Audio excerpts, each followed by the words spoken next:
tighter schedule, a lot more blowouts. So what? It's football, and we only have it for so much longer. He's Jeff Birchfield, he's Brian Woodson, he's Andrew Smith. I'm JD Vaughn, welcoming you once again to the Six Rivers Media Sports Huddle. We'll talk about this past week and talk about upcoming Week 9 right after this word from our sponsor, Lazy J Farms. Lazy J Farms has been raising the finest cattle and all-natural pork for 3 generations on the family farm in Fall Branch. Their blonde Aquitaine herd offers a leaner, healthier, and more tasteful beef. And the butcher shop is local, farm to table, and 100% authentic. This is the way your grandfather shopped for me, with steaks cut to order, quality assured, and ready to ship to your door. Open Thursday through Saturday on Bloomingdale Road in Kingsport. Come see us. It all started Thursday night. Dobbins Bennett gets the win over Claiborne 77-7. The most points Dobbins Bennett has scored in a game since 1964 when they beat Jellicoe 89-0 to start that season. First time Dobbins Bennett hit the 70-point mark since doing it 3 straight times with Malik Foreman and Devon Swafford in that 2012 season. Luke Lundy carried the ball 4 times. He was only tackled once, 107 yards and 3 touchdowns. And just so many of the backups got on the board. Kedrick Harris, Julian Sensabaugh, a pick 6. Jalen Thomas, a punt return, nearly had 2 punt return touchdowns, came about 4 yards away from having a second one. Jayla Roach, Peyton Ferguson, Jaden Volker, Aiden via 60-yard pass from quarterback Tate Wernke, who himself had a rushing touchdown. I know that's a mouthful, and I may be pronouncing names wrong. Please forgive me for that. Just a one-sided game there for Dobbins Bennett. The Indians now 6-1 off this week, but they get the win 77-7 over the Claiborne Bulldogs in their first ever meeting. Rykov, Brian, you had the closest game this week. Rykov goes up to Eastside, a battle of the 2 first-place teams in the Cumberland District. Did this game live up to the hype? Yeah, it was very entertaining. Both teams kept the ball well. Rykov got the ball on the ground, and that was the problem. Twin Springs knew what was coming pretty much every play, and they stopped that running game. Twin Springs, Keldon Hamilton had 200 yards rushing. I think it's Eastside. And the quarterback had 178 yards passing and 2 touchdowns, including an 89-yard touchdown pass. So Eastside was really good both ways. They can run, they can throw. They also played really good defense. Rykov had a couple of key injuries. Quarterback Jacob Jesse, who missed all last year with an ACL on one knee, injured the other knee in this game. He left early, then so did Cole Barnett, who's their big playmaker on offense. Both are having MRIs this week to find out the severity of their injuries. And they also had 3 turnovers. They were still there. It was 18-12 with 6 minutes to go in the game. And then Twin Springs, I keep saying Twin Springs, the East Side got a couple big plays and scored a touchdown to put it away. But it was an entertaining game. Rykov learned a lot about themselves. They're off this week. Hopefully get healthy, and they got a pretty tough road down the stretch. Yeah, Keldon Hamilton and Rocky Bond, two of the best players in the Cumberland District, and they showed it that night. Yeah, Bond had 6 catches, 160 yards. He's a really good player. To add to Hamilton, it makes him pretty tough. Yeah, and if those 2 are injured for Rykov, that'll be big. Should they meet again down the road, very much possible. Andrew, you covered a blowout yourself, but Cloudland with the first win on that new turf at Orr Field. Yeah, it was a big win for them. Their homecoming as well. So good times on top of Roan Mountain for sure. Last past Friday, 56-8 winner over Sunbright. Pardon me, and that win kind of creates a pretty sizable gap in Region 1-1A between your top 4 and your bottom 4, which coincidentally, top 4 make the postseason. So Hampton, actually, funnily enough, clinched a playoff spot with that result as well. So while the top 4 is not fully decided, one spot is. So there you go. But it was a big game for the Highlanders. Bryce Birchfield, the quarterback for the Highlanders, had a really nice day. He really established the quarterback run game early. Cloudland's first possession was nothing but Bryce Birchfield runs, and he ran all the way into the end zone. And I had the 2-point conversion to boot. So it was Bryce Birchfield early and often. He threw for 2 touchdowns, or ran for 2 touchdowns, threw for another. And just overall, Cloudland did a really nice job up front, especially on the offensive side of the ball. They ran the ball extremely well. It wasn't just Birchfield, although it was a lot of Birchfield. Grayson Cole had a really nice night overall. Walker Gooch did a lot of really good things for Cloudland. Had defensive score in there as well. So strong win for Cloudland. They've got a big one coming up this week, but yeah, good for them to finally get that first win on the Orfield turf up there. Sure thing. Jeff, you kind of ventured into new turf this week. You went to John Battle up in Bristol, Virginia. Gate City and Walker Hillman set the tone early. Just what did you notice how it was like about Gate City in this game? Yeah, I mean, I had my rare Southwest Virginia game with Science Hill bit off this week, and Walker Hillman, like you said, 12 carries, 152 yards, 3 touchdowns. You know, we all know what a great soccer player he is, but he's also pretty tough on the football field, as he's shown, and all that. And he's battling a hand injury as well. Got that in a cast. Then obviously their quarterback Zane Reed, he's a terrific player to watch as well. I know he completed 8 of 11 passes. 3 touchdowns, and even though he just had 8 completions, had the 4 different receivers: had Garrett McLean, Caden Housewright, Parker Jenkins, Bryson Smith. So he spread the ball around well, and then the Gate City defense played really well. They had 9 negative plays in the first half alone. And then for John Battle, though, got to give them a lot of credit. They scored on a safety late in the game, and then Caden Sturgill, their quarterback, really ran the ball hard. He had 15 carries for 82 yards. Yeah, sure. Speaking of blowouts, on Friday night, I had the privilege to cover Volunteer for the first time this year. The Falcons getting the win at Chucky Doak 70-0. Raymond Landry, 5 touchdowns. He had 119 yards receiving and 2 touchdowns there. And his backup quarterback, he ran for 65 yards and 2 scores, and that's on top of his 50-yard pick 6. Owen Fleener with a pick 6. Quarterback Lincoln Wilson runs for a touchdown and throws 2 more to Amarion Graves. And, of course, Brighton Landry with a touchdown run on 4th down in the second quarter. Volunteer matches the most wins they've ever had in a season. They're 6-1 right now. They can win 7 games for the first time ever this fall. Just remarkable what Volunteer and Jeremy Wagner have done. And also the 70 points, a new program record. The previous record was 63 against Johnson County just a few years ago under Jesse McMillan in 2021. So Volunteer 6-1 with 3 chances to get that record 7th win. And I gotta be honest with you, after what I saw this past week, I really like their chances. So just amazing what Volunteer has been able to do. And Jeff, Unicoi County falls behind 20-7 in the second quarter, but then Blaze Rice goes all blazing. Yeah, those others said Blue Devils doing well. Like you said, Blaze, he runs for 244 yards, 4 touchdowns, a couple of touchdown throws from Colby Jones that we've talked about before to Avery Hatcher.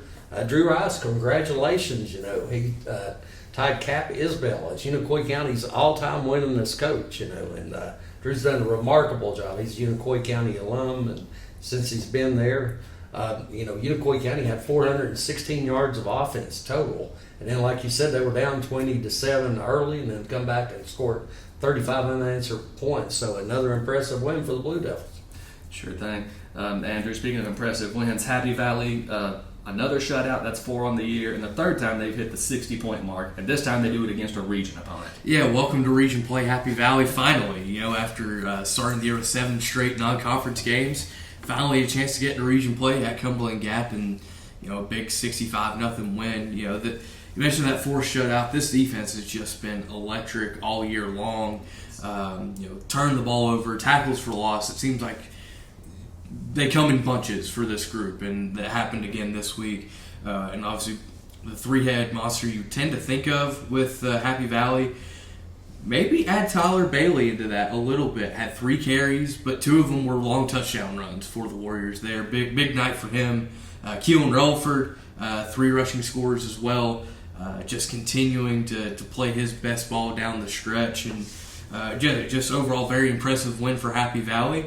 They got West Green coming up in their next game. Then they end the year with South Green. That matchup with the Rebels certainly shaping up to be quite the fun one on Halloween weekend. Well, you ain't kidding, but we can't look that far ahead just yet. They got business to handle this week. Brian, Twin Springs gets the win over Castlewood. I don't think anyone was surprised by that. But were you surprised to see Tennessee High post a 51-14 win over Morristown West like that? A little bit. Tennessee High just continues to play very well. 51-14. They won 5 games in a row. This should assure themselves a home playoff game. I mean, they got Sevier County this week, then they had Daniel Boone after that. Win one of those, they should be in good shape. And they just rolled. Jack Richardson continues to throw the ball well. Elijah Plumbar, now that he's healthy, is running the ball well. They got guys that can catch the ball. Morristown West is struggling. They beat South Green to open the season and haven't won since. So and then this is the game Tennessee had circled on their calendar all season to win this game, and they did. Yeah, Brian, speaking of Daniel Boone, the Trailblazers go down to Jefferson County, come up well short 56-14. Touchdown runs from Drew Fleming and Brady Starnes. But Jefferson County, a really good 6A school, just playing some of their best football right now. And you could argue maybe coulda, shoulda, woulda beaten Dobyns Bennett, having led 14-0 in that game before the Indians rallied. Pigeon Forge gets a 46-20 win over Johnson County. The Pigeon Forge's first win of the year, so really hurts Johnson County in the playoff race there. Unaka comes up short again, this time to Jellicoe, 69-0, and just a tough break for the Rangers. That's going to wrap it up for the Week 8 action, but we'll be right back and talk about Week 9 right after this. Lazy J Farms has been raising the finest cattle and all-natural pork for 3 generations. Our blonde Aquitaine herd offers a leaner, healthier, and more tasteful beef that ships from our store directly to your freezer. This is the way your grandfather shot for meat, only now we wrap it, seal it, and send it right to your door. We have plenty of options to pick from, and they're all fresh and natural. Just visit our website at lazyjbeef.com and choose your package. We'll get it straight to you. Kind of hard to decide on the game of the week this week, although we did decide Cherokee Chiefs on the road to face the Davy Crockett Pioneers. Quarterbacks will obviously be in the spotlight, Andrew. A.J. Wynn against Landon Jeffers, and so will the running backs, guys like Sam Casey and Jaden Weston. What do you look for in this game? Yeah, Crockett coming in off their bye week, with a much-needed bye week. They've been struggling the past couple of weeks. A chance for them to kind of get back off the schneid, but it's a hard team to do that against. This Cherokee team that's, coming in at 5-2. You mentioned the quarterback, Landon Jeffers.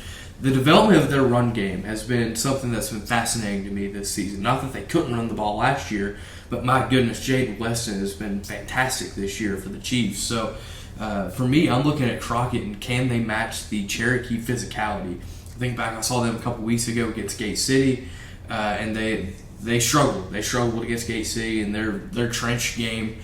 So for me, I think that they'll need to play well on both sides of the line. Obviously there, and then on offense, you mentioned A.J. Wynn. Well, A.J. needs time to throw the ball, process what the Cherokee coverage is, all that. If he doesn't have time to throw, it's hard to pin much on him there. You think back last year, it was a Cherokee win 35-21 over Crockett.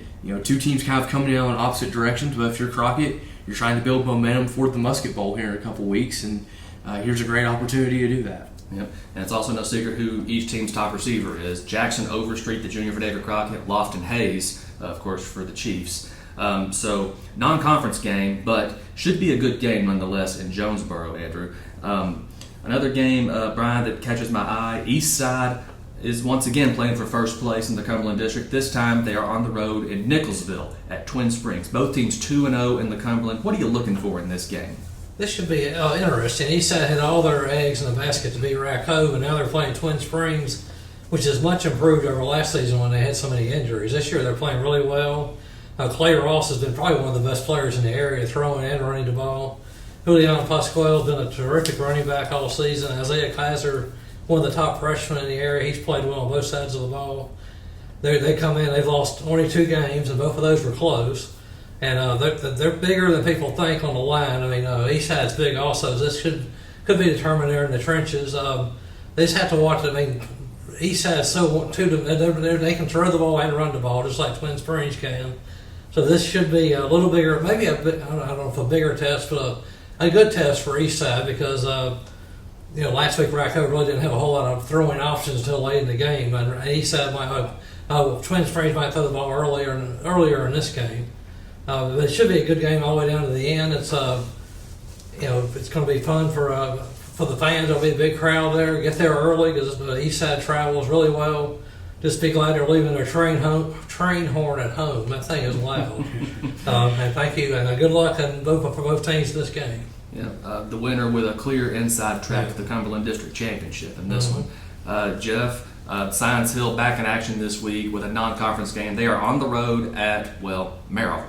So could be potentially a playoff preview. So what are you looking for in this game? Well, Maryville, number 3 team in the state. Maryville's not your typical Maryville team. They're not, this team that you look at. They're going to run the ball all the time. This one's built more on passing with quarterback Will Jones, who's thrown for over 1,500 yards and completed nearly 80% of his passes. Now, last year, of course, Maryville come up to Johnson City during the regular season, and Science Hill were 3 seconds away from beating the Rebels.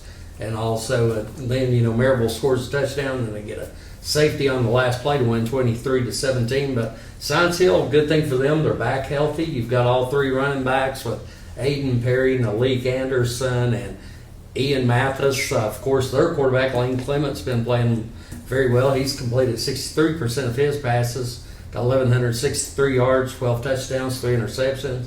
Mitch and Anderson, he leads Science Hill both in rushing and receiving, 468 rushing yards, 7 touchdowns, 234 receiving yards, 3 touchdowns.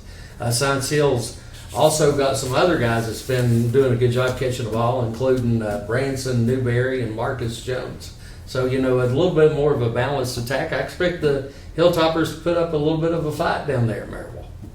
Well, they certainly could. And just another big game, Andrew. Cloudland on the road at North Green. Both teams 3-1 in Region 1-1A. So a home playoff game could be hanging in the balance here, maybe. It really does feel that way coming into this one. It's you've got Hampton, Cloudland, North Green, Cosby, all there kind of in the top half of that league. And obviously you get a chance to try and sort a little bit of that out. Who will host, all of that. Think back to last year, North Green won a barn burner of 24-22 over Cloudland. Honestly, I was at Cloudland last week.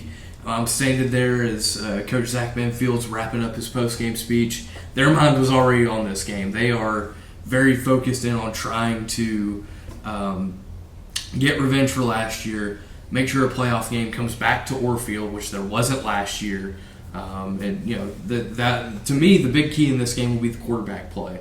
Obviously I talked earlier about Bryce Birchfield for Cloudland, what he was able to do both on the ground, and he only threw I think 3 passes, but one of them was a 50-yard touchdown last week. So Cloudland, they'll be full. They're not going to throw up much, but Birchfield is a guy that can give his guys a chance to make a play, try and get the safeties and the defensive backs kind of back up off out of the box. And then for North Green, 2 weeks ago, they were on bye last week. They were without quarterback. Thomas Darnell was injured. Still ended up getting a big win that week over Jellicoe. Jared Swatzel, a sophomore, ended up getting the start at quarterback there. Whoever is going to be back there, they're going to be facing a very physical Cloudland defense. Don't be surprised by that. But yeah, to me, whichever quarterback can make the most plays, either through the air or on the ground, will ultimately, I think, lead their team to a big victory here. Maybe Cloudland going to the air raid for this one, huh? Anyway, Brian, West Ridge with a big conference game this week. I mean, any conference game is big. Morristown East trying to turn their season around, but just hasn't been able to just find that mojo. West Ridge trying to get back on track in the conference race. Yeah, I mentioned earlier that Morristown West had beaten South Green. They actually beat Morristown East. Morristown East beat South Green to open the season, and they've lost 7 straight since then. West Ridge has bounced back after their couple of tough losses. This is their last home game of the season, unless they get a home playoff game. So they'll come out here. They're going to want to win this game, get the ball to Ethan Amix and Justice Hilton, and just run the ball and just do a workmanlike effort to get this game in the books and then get ready for the next game. I don't expect the ball to be spending much time in the air. No, definitely not. No, it's been working all year, so why get away from it now? Yeah, that's right. Another big game, Region 1-4A. Volunteer has a chance for that 7th win this week. They're going to host the 2nd-ranked Greenville Green Devils. Obviously a tall task. Greenville with quarterback Caden Baugh and receiver Zayden Anderson, who is Tennessee-bound, and just that dominant ground game. Obviously, Greenville is going to be a heavy favorite. Volunteer has never beaten Greenville in football, but is this the year? There are going to be a lot of eyes on Churchill this week to see if Volunteer can prove itself. Now, Volunteer did play Elizabethton tougher than people expected earlier in the year. Got a couple of late touchdowns to make the score closer, 31-21.